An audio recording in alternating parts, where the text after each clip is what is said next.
Today I'm attempting something I've never made before, a proper homemade beef stew using a recipe which I found online.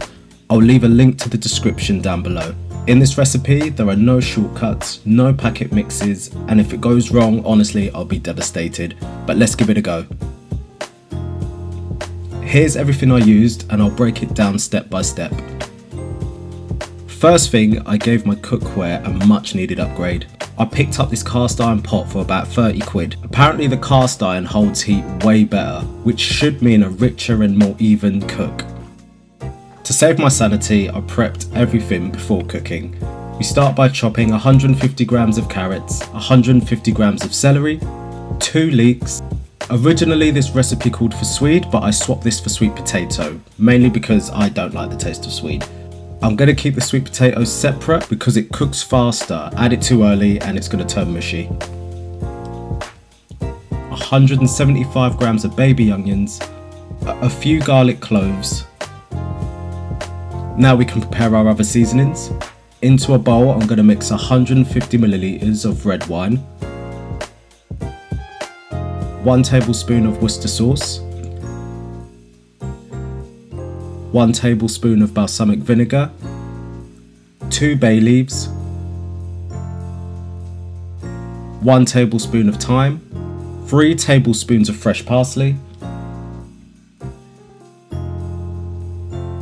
a bit of salt and pepper, and on standby I'm going to prepare 500 milliliters of beef stock.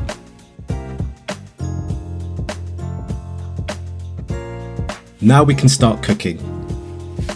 We're going to need 750 grams of beef, 2 tablespoons of flour, that's plain flour, some olive oil and some butter. And yes, I don't own a proper cooking utensil, so today I'm using my trusty rice spoon, which should do the job. Now's also a good time to preheat the oven to around 180 degrees Celsius. We want to add our butter and olive oil to the pot. Once the butter's melted, we can add the beef and brown it properly.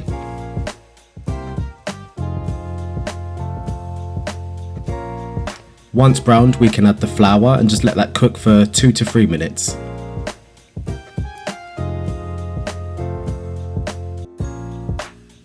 Followed by all the vegetables, and you're going to let that cook for another minute or 2.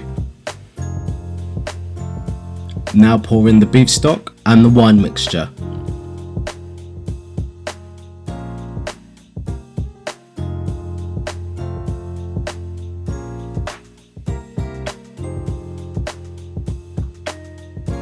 Now we can put the lid on and place in the oven and let that cook for around 2 hours.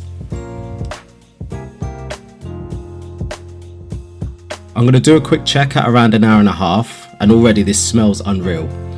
This is the point where I'm going to add the sweet potatoes and back into the oven for around 30 minutes. And while that's happening, we can crack on with the dumplings. This step is ridiculously easy. All you need to do is mix into a bowl 125 grams of flour, 1 tablespoon of baking powder, 60 grams of suet, and just a pinch of salt. Slowly add the water till it all comes together and you get a nice thick dough. I'm going to roll mine into 6 balls and place them evenly on top of the stew. When I put it back in the oven, I'm going to take the lid off and we can leave that for about 20 minutes. Now time for the big reveal. And there we go. The stew is thick and glossy, the dumplings are fluffy with a nice crispy top. That's exactly what I wanted. The perfect belly warmer for a cold winter's day. For a first attempt, I'm genuinely so proud of how this turned out. I plated this up with a serving of mash and a little sprinkle of dried parsley. The beef was insanely tender and the flavours are deep and comforting. And to be honest, I can't believe how easy this recipe was to put together. As always, I had a blast making this recipe. That's another one to add to my list. And thank you very much for watching.